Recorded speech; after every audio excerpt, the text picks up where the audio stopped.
বাংলার এক অভিশপ্ত জলাশয় কালীদহ। লোকে বলে অমাবস্যার রাতে এই দহের জল জীবন্ত হয়ে ওঠে।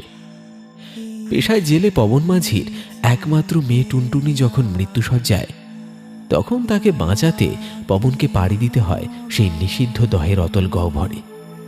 কিন্তু সে জানত না প্রকৃতির বিচার বড়ই নিষ্ঠুর। পবন কি পারবে তার মেয়েকে বাঁচাতে, নাকি তাকে চোকাতে হবে কোনো চড়া মাশুল? জানতে হলে শুনুন আজকের সম্পূর্ণ গল্পটি। আজ আপনি শুনবেন লেখক সায়ক সেনের কলমে গ্রাম বাংলার ভূতের গল্প।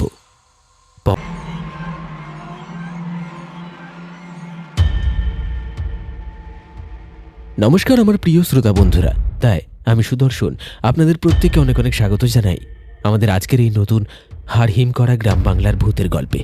বরাবরের মতো আজও কিন্তু গল্পের শেষে আপনার জন্য থাকছে একটি বিশেষ প্রশ্ন। সেই প্রশ্নের সঠিক উত্তর আপনার সম্পূর্ণ নামের সঙ্গে অবশ্যই কমেন্ট সেকশনে লিখে জানাতে ভুলবেন না। আর আমাদের গত এপিসোডে আপনার জন্য ছিল একটি বিশেষ প্রশ্ন। সেই প্রশ্নের সঠিক উত্তর যারা যারা দিয়েছেন তাদের নাম আজকের গল্পের শেষে ঘোষণা করা হবে। তাহলে চলুন বেশি কথা না বাড়িয়ে শুরু করা যাক আজকের গল্প। শুরু হচ্ছে লেখক সায়ক সেনের কলমে গ্রাম বাংলার ভূতের গল্প, পবন মাঝির বিপদ।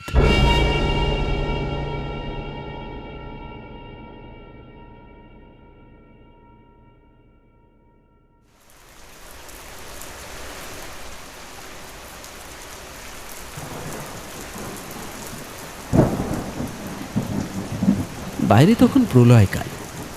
শ্রাবণের আকাশ যেন আজ বুক চিরে সমস্ত আক্রোশ উগড়ে দিচ্ছে মাটির বুকে। মাঝে মধ্যেই অন্ধকারের বুক ফালি করে নেমে আসছে বিদ্যুতের চাবুক, আর তারপরেই কান ফাটানো বাজ পড়ার শব্দ।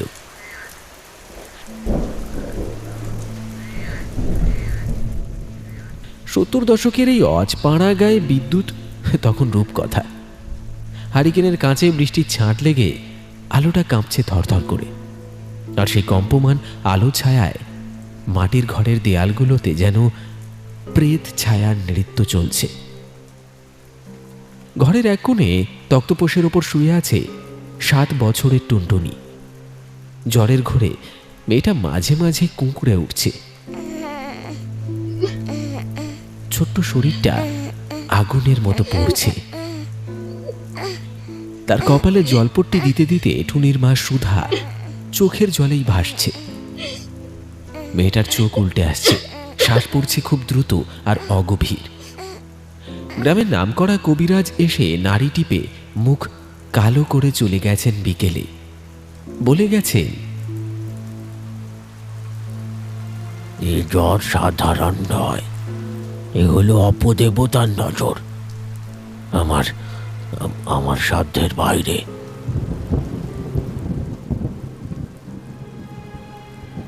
ঘরের অন্য কোণে বসে আছেন ভিকু জ্যাঠা। ভিকু জ্যাঠা মা কালীর আরাধনা করেন। জল পড়া, তেল পড়া, তাবিজ, কবজ এসব দিয়ে নানান লোকের অনেক সাহায্য করেছেন। এই দুর্যোগের রাতে কোনো উপায় না দেখে শেষ ভরসা হিসেবে ভিকু জ্যাঠাকে ডেকে নিয়ে এসেছিল পবন। এতক্ষণ গম্ভীর মুখে বসেছিলেন তিনি।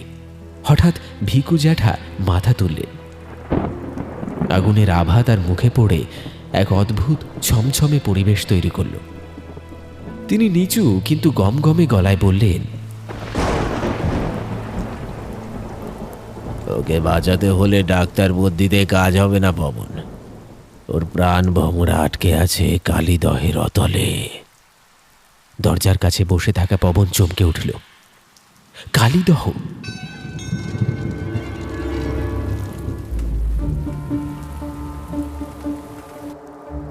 গ্রামের শেষ প্রান্তে পদ্মার এক মৃত শাখা। গ্রামের আবাল বৃদ্ধ বনিতা জানে ওই দহ সাধারণ জলাশয় নয়। অমাবস্যার রাতে ওখানে জল কালো আলকাতরার মতো হয়ে যায়, আর জলের নিচ থেকে ভেসে আসে অদ্ভুত সব কান্নার আওয়াজ। গ্রামের বিশ্বাস ওটা যক্ষপুরীর দরজা। পবন কাঁপা গলায় বলল, কালীদহ? কিন্তু কিন্তু সেটা আজ যে ঘোর অমাবস্যা। সেই জন্যই তো আজই সুযোগ। মন বলছে তুই যদি আজ রাতের মধ্যে কালীদহের ঠিক মাঝখান থেকে মায়া মৃগেল মাছের পিত্তি এনে মেয়েকে খাওয়াতে পারিস, তবেই মেয়ে চোখ মেলবে, নইলে ভোরের আলো ফোটার আগেই সব শেষ। সুধা চিৎকার করে কেঁদে উঠে পবনের পা জড়িয়ে ধরল। ওগো, তুমি যেও না, ওই দহে যে যায় সে আর ফেরে না, ফেরে না। পবন একবার তক্তপোষের দিকে তাকাল। টুনটুনের শীর্ণ হাতটা ঝুলে পড়েছে পাশ থেকে। মেয়েটা কি বাবা বলে ডাকবে না আর কোনোদিন? পবনের বুকের ভেতরটা মুচড়ে উঠল। সে জেলের ছেলে, জলের সঙ্গে তার নারীর টান, কিন্তু কালীদহ সে তো আর জল নয়, সে এক মৃত্যু ফাঁদ।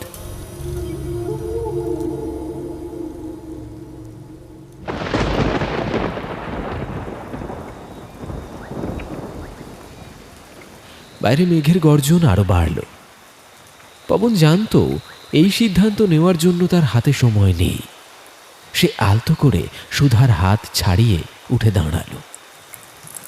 দেওয়ালের কোণে ঝুলছিল তার বাবার আমলের পুরনো খ্যাপলা জালটা। ধুলো ঝেড়ে জালটা কাঁধে তুলে নিল পবন। সুধা ফ্যাল ফ্যাল করে তাকিয়ে রইল, যেন বিশ্বাস করতে পারছে না পবন সত্যি যাচ্ছে। পবন সুধার মাথায় হাত রেখে শুধু বলল, ভরসা রাখ, টুনির জন্য আমারে যেতেই হবে।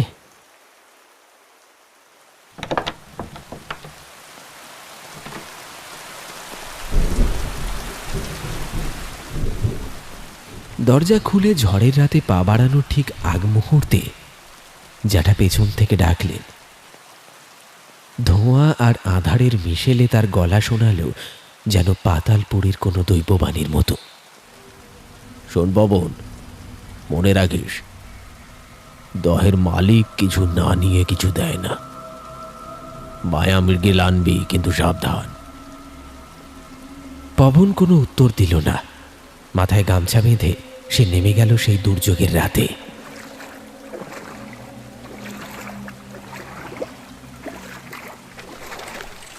গ্রামের কাদামাখা পথ পেরিয়ে যখন সে কালীদহের পাড়ে পৌঁছালো, তখন রাত গভীর। ঝড়ের দাপট এখানে যেন আরো বেশি। দহের বিশাল জলরাশি অন্ধকারের মধ্যে ফুঁসছে। বিদ্যুতের ঝলকানিতে দেখা গেল দহের জল সত্যি আজ অস্বাভাবিক কালো। পুরনো বটগাছগুলোর ঝুড়ি জলের উপর ঝুলে আছে, যেন এক তৃষ্ণার্ত প্রেতাত্মা। পবনের পা যখন ঘাটের ভেজা মাটিতে পড়ল, তখন রাত যেন তার সমস্ত অন্ধকার উগড়ে দিয়েছে চরাচরে। শ্রাবণের সেই ঝড় এখন স্তিমিত, কিন্তু তার জায়গা করে নিয়েছে এক অলৌকিক নিস্তব্ধতা আর হাড় হিম করা কুয়াশা। হাত দেড়েক দূরের কিছু ঠাহর করা যায় না। কুয়াশার চাদর ভেদ করে হারিকেনের ম্লান আলো যেন ধুঁকছে, ঠিক যেমন করে বাড়িতে ধুঁকছে তার ছোট্ট মেয়েটা। ঘাটের খুঁটিতে বাঁধা ডিঙি নৌকাটা ঢেউয়ের দোলায় মৃদু দুলছে। পবন কাঁপা হাতে ভিজে দড়িটা খুলতে শুরু করলো, আর ঠিক তখনই সেই নিরেট অন্ধকারের বুক চিরে এক ছায়ামূর্তি যেন মাটি ফুঁড়ে বেরিয়ে এলো। বাবান! চমকে উঠে পবন পিছিয়ে গেল দুপা। লণ্ঠনটা উঁচিয়ে ধরতে আলো গিয়ে পড়ল লোকটার মুখে। গজানন, গ্রামের পাগল। গায়ের রং তামাটে আর জটপাকানো চুল। চোখ দুটো কোটর থেকে ঠিকরে বেরিয়ে আসতে চাইছে। মুখের কোণ দিয়ে গড়িয়ে পড়ছে লালা। এই নিশুতি রাতে তাকে মানুষের চেয়েও যেন বেশি কোনো নিশাচর জীবের মতো দেখাচ্ছে। গজানন আচমকা পবনের ডান হাতটা তার নখ বের করা থাবায় খামচে ধরল। তার স্পর্শ বরফের মতো ঠান্ডা। সে পবনের কানের কাছে মুখটা নামিয়ে আনলো, তারপর ফিস ফিস করে বলল, যাস না, যাস না, যাস না পবন। ও আজ খুব রেগে আছে, ওর কোল খালি। আরে ও সঙ্গী খুঁজছে, সঙ্গী। পবনের মেরুদণ্ড দিয়ে একটা হিমশীতল স্রোত বয়ে গেল। কার কোল খালি? কে রেগে আছে? পবনের গলার স্বর কেঁপে উঠল। গজানন উত্তর দিল না, শুধু অন্ধকারের দিকে তাকিয়ে চোখের মণি দুটো ঘোরাতে লাগলো অদ্ভুতভাবে। পবন আর সময় নষ্ট করতে চাইল না। গজাননের হাতটা এক ঝটকায় সরিয়ে দিয়ে সে নৌকায় লাফিয়ে উঠল। গজানন টাল সামলাতে না পেরে কাদার ওপর হুমড়ি খেয়ে পড়ল, কিন্তু তার মুখ থেকে হাসি থামল না।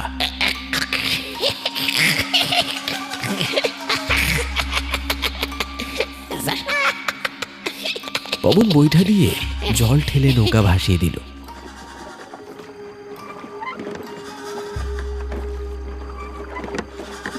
পেছন থেকে ভেসে এলো নৌকার কাঠের ক্যাচ ক্যাচ শব্দ, বৈঠার ছপছপ আওয়াজ, আর তার সাথে পাল্লা দিয়ে গজাননের সেই হাড় হিম করা পাগলাটে হাসি।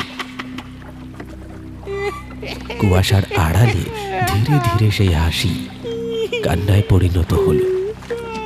মনে হলো কোনো এক অশরীরী আত্মা পবনের যাত্রা পথ চেয়ে বিলাপ করছে।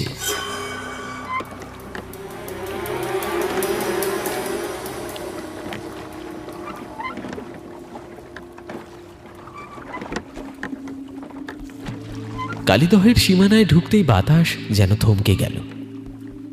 এখানকার জল নদীর মতো চঞ্চল নয়, অদ্ভুত রকমের স্থির।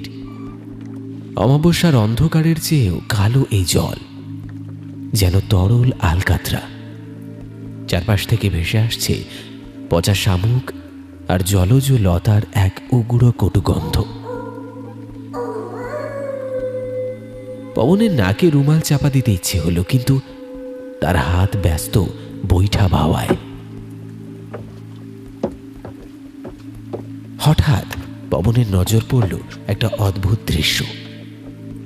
জলের গভীর থেকে মাঝে মধ্যেই নীলচে একটা আলো জ্বলে উঠছে। জোনাকি নয়, এই আলো অন্যরকম, শীতল আর মায়াবী।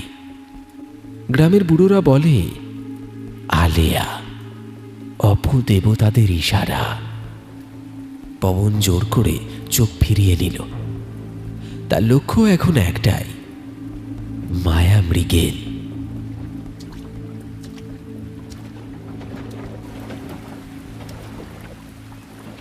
দহের ঠিক মাঝ বরাবর এসে নৌকা থামালো পবন। বুকটা তার কামারের হাঁপড়ের মতো ওঠানামা করছে। মা, মা রক্ষা করো, মা রক্ষা করো বলে সে বিড়বিড় করল। তারপর কোমর থেকে সেই পুরনো খ্যাপলা জালটা নিয়ে ছুঁড়ে দিল দহের কালো জলে। ঝপ করে একটা ভারী শব্দ হলো। জালটা তলিয়ে গেল অন্ধকারের গভীরে। মিনিট খানেক পবন দড়ি ধরে বসে রইল। চারপাশ নিঝুম। হঠাৎ হাতের দড়িতে একটা প্রবল টান।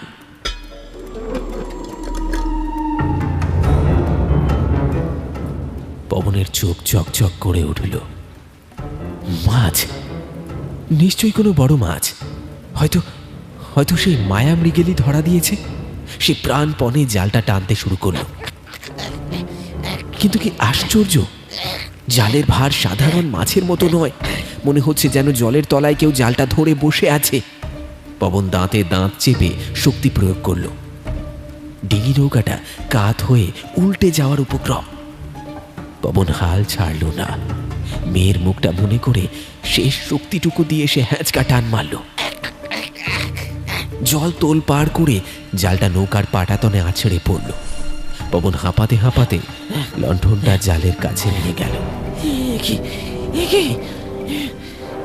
কিন্তু আলো পড়তে তার সর্বাঙ্গ শিউরে উঠল।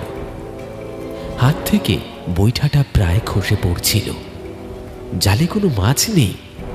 জালের সুতোয় পেঁচিয়ে উঠে এসেছে শ্যাওলা আর পলি মাখানো এক জড়া জীর্ণ নরকঙ্কাল।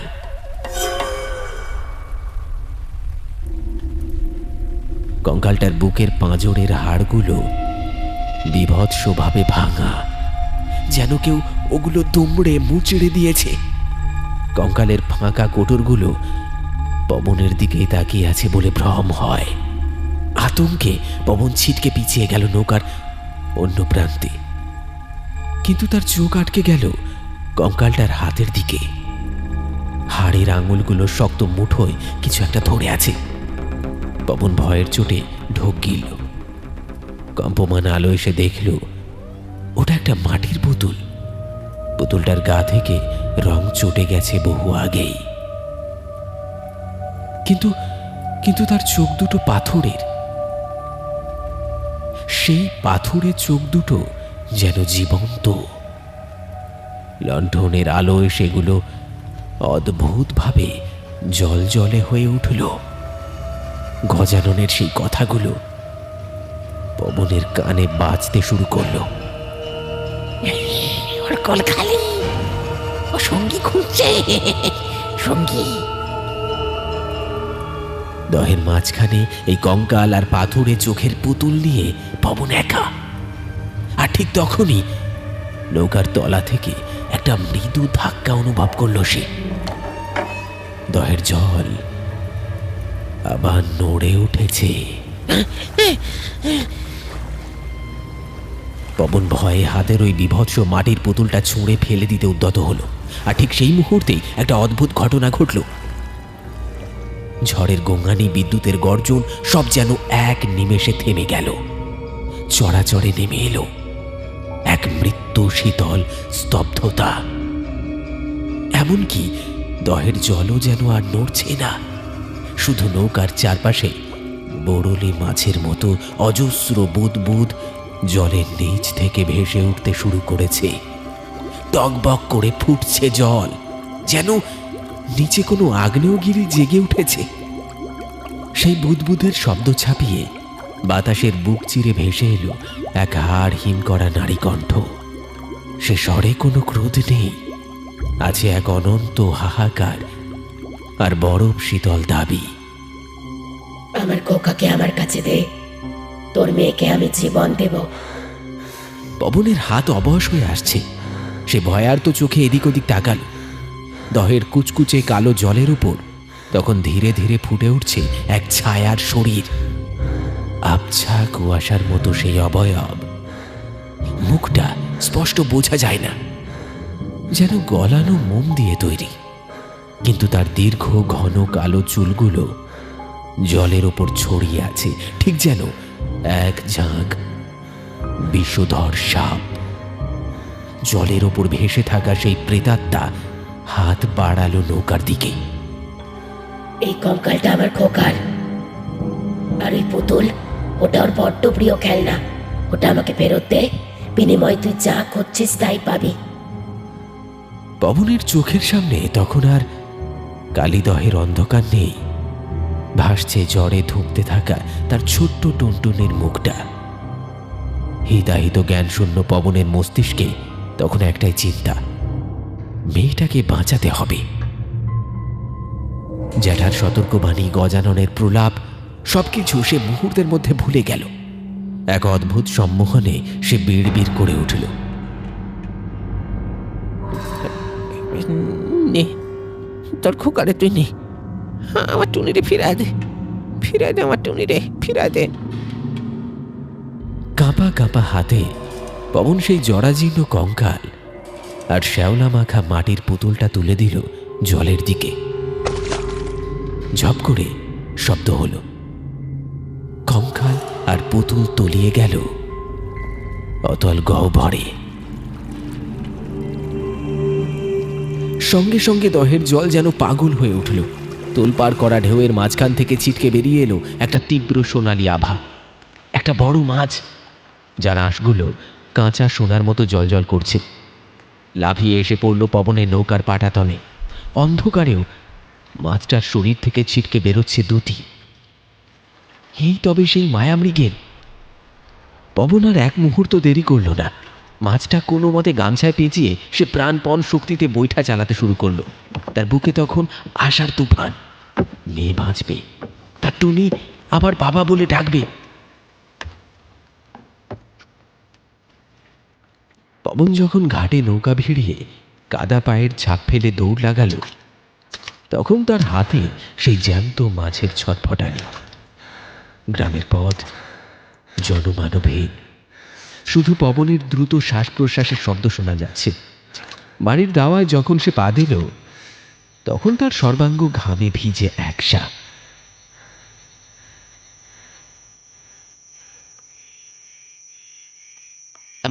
সুধা, ও সুধা, দেখ আমি এনেছি, আমি আমি আমি এনেছি, আমি মায়া মৃগেল এনেছি। পবন চিৎকার করে ঘরে ঢুকল, কিন্তু ঘরের দৃশ্য দেখে তার গলার স্বর আটকে গেল।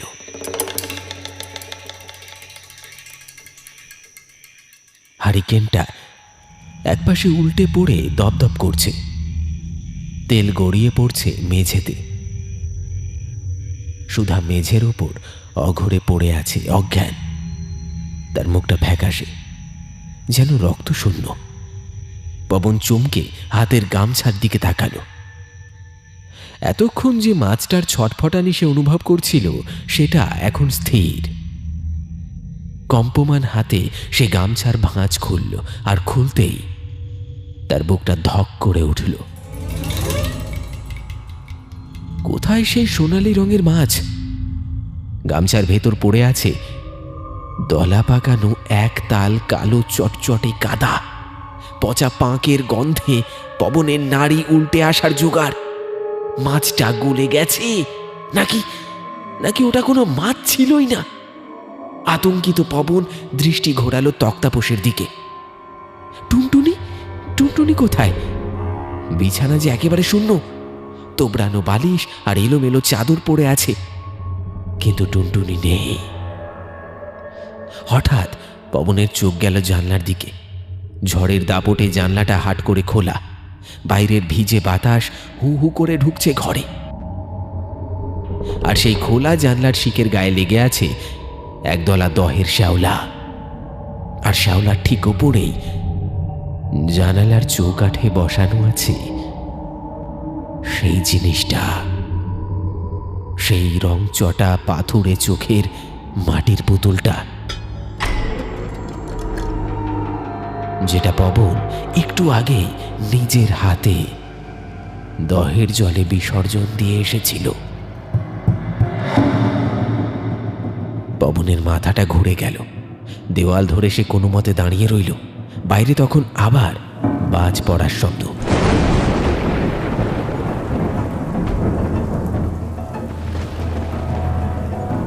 আর সেই শব্দের রেশ ধরে পবনের কানে বাজল দহের সেই প্রেতাত্মার ছলনাময়ী কণ্ঠস্বর।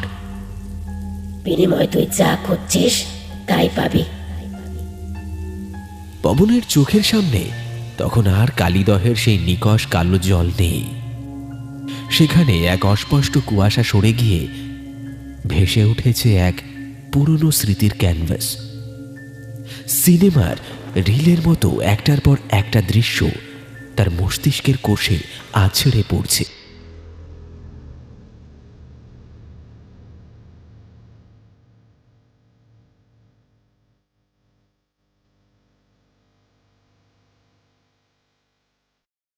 সময়টা 10-12 বছর আগের। পবন তখন ভরা যৌবনের তেজি যুবক, গায়ে অসুরের শক্তি, মনে সদ্য কেনা নতুন নৌকার অহংকার। এমনই এক কালবৈশাখীর রাতে সে তার নৌকার ছইয়ের ভেতরে হারিকেন জেলে বসেছিল। পাহারায় ছিল তার নতুন মাছের চালান। বাইরে প্রলয়ঙ্কর ঝড়, আর ঠিক তখনই নদীর পাড়ে এক আর্তনাদ শোনা গিয়েছিল। এক মহিলা, সর্বাঙ্গী কাদা আর বৃষ্টির জল মাখা, কোলে তার মুমূর্ষ শিশু। ঝড়ের দাপটে ভিজতে ভিজতে মহিলাটি পবনের নৌকার কাছে এসে হুমড়ি খেয়ে পড়েছিল। মাঝি ভাই, ও মাঝি ভাই, আমার ছেলেটা যে মরে যাবে গো, ওপারে হাসপাতালে একটু নিয়ে চলো না, তোমার পায়ে পড়ি মাঝি ভাই। লণ্ঠনের কাঁপা কাঁপা আলোয় পবন দেখেছিল মহিলাটি সেই আকুতি। কিন্তু সেদিন পবনের মনে দয়া ছিল না, ছিল হিসেব। নতুন নৌকা, ঝড়ে জখম হওয়ার ভয় আছে, আর মাছের চালানের লোভ তাকে অন্ধ করে রেখেছিল। সে নির্দ্বিধায় মুখের ওপর ছইয়ের ঝাঁপটা নামিয়ে দিয়েছিল, শুধু বলেছিল, যাও যাও, এই তুফানে নাও খুলবো না, মরণ দশা। অসহায় মা তখন একটা ভাঙা কলা গাছের ভেলা আর লগি সম্বল করে উত্তাল নদী পার হতে গিয়েছিল।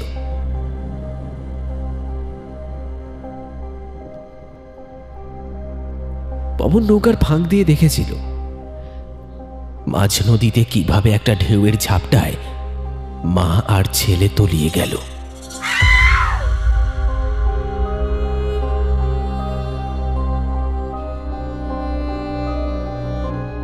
সে জানতো সে চাইলে বাঁচাতে পারত, কিন্তু সে বাঁচায়নি। সেই স্মৃতি সে জোর করে ভুলতে চেয়েছিল। ভেবেছিল নদী সব ধুয়ে মুছে নিয়ে গেছে, কিন্তু পবন জানতো না, নদী ভোলে না। প্রকৃতি তার খাতায় প্রতিটি দীর্ঘশ্বাস আর প্রতিটি পাপের হিসেব কষে রাখে। পবন শিউরে উঠল, তার হাত পা অবশ হয়ে আসছে, কিন্তু মনের ভেতর এক অদ্ভুত শক্তি অনুভব করল সে। এ শক্তি অনুতাপের, এ শক্তি প্রায়শ্চিত্তের। সে আর পাড়ে ফিরল না।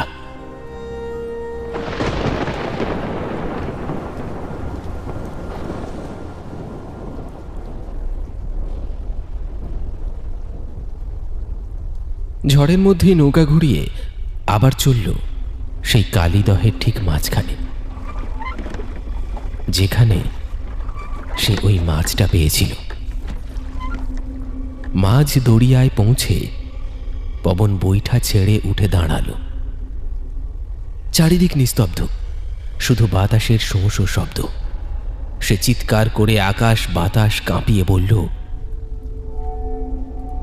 ওরে ওরে, আমি এসেছি, আমি সব বুঝতে পেরেছি, সব বুঝতে পেরেছি রে বোন।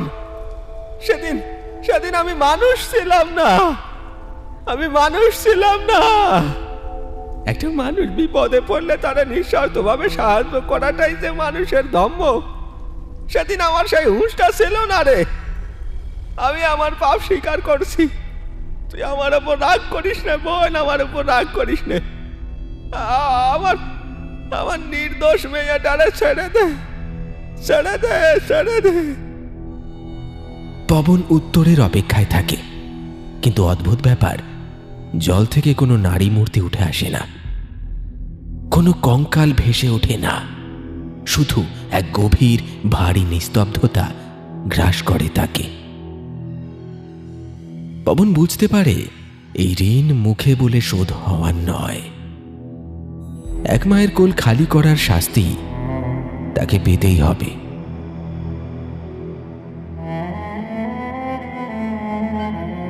পবনের চোখ পড়ে নৌকার পাটাতনে রাখা নোঙর ফেলার সেই প্রকাণ্ড কালো পাথরটার দিকে। অমসৃণ ভারী পাথরটা শক্ত নাইলনের দড়ি দিয়ে বাঁধা। পবন আর এক মুহূর্ত সময় নষ্ট করে না।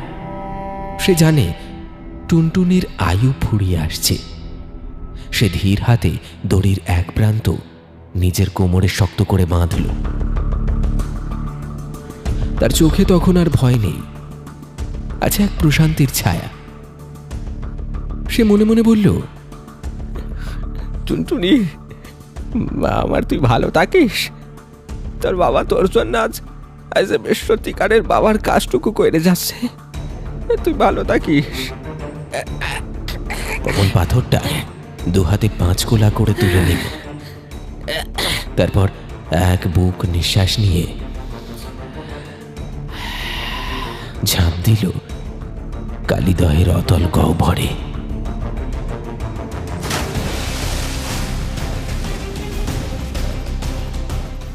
ঝপাস একবার শুধু জলটা তোলপাড় হলো। তারপর পাথর সহ পবনের শরীরটা যখন তলিয়ে গেল, তখন জলের উপরের বুদবুদগুলো মিলিয়ে যেতেই কালীদহ আবার আগের মতোই শান্ত হয়ে গেল, যেন কিছুই হয়নি।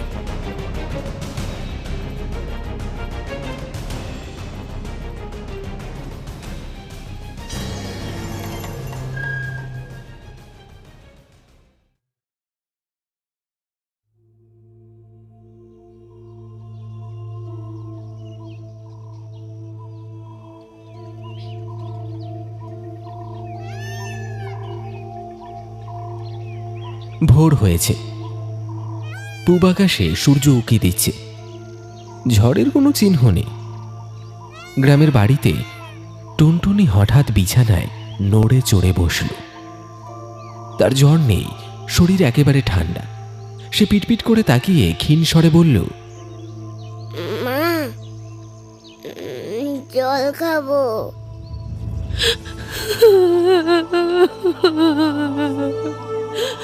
পবনের স্ত্রী পাগলের মতো মেয়েকে বুকে জড়িয়ে ধরল। তার আনন্দের কান্নায় আকাশ বাতাস ভারী হয়ে উঠল। আর ঠিক সেই সময় বাড়ির উঠোনে হন্তদন্ত হয়ে ছুটে এলো প্রতিবেশী এক জেলে।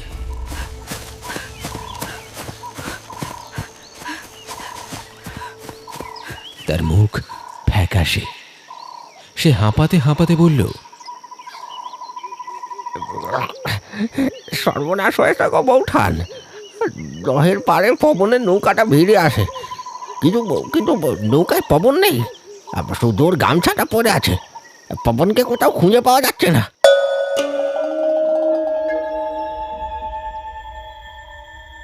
টুনটুনির মা মেয়ের দিকে তাকালো, তারপর তাকালো শূন্য উঠোনের দিকে। ভোরের আলোয় কালিদহের জল তখন চকচক করছে, যেন এক বিশাল রহস্য বুকে নিয়ে সে নিশ্চুপ হয়ে আছে।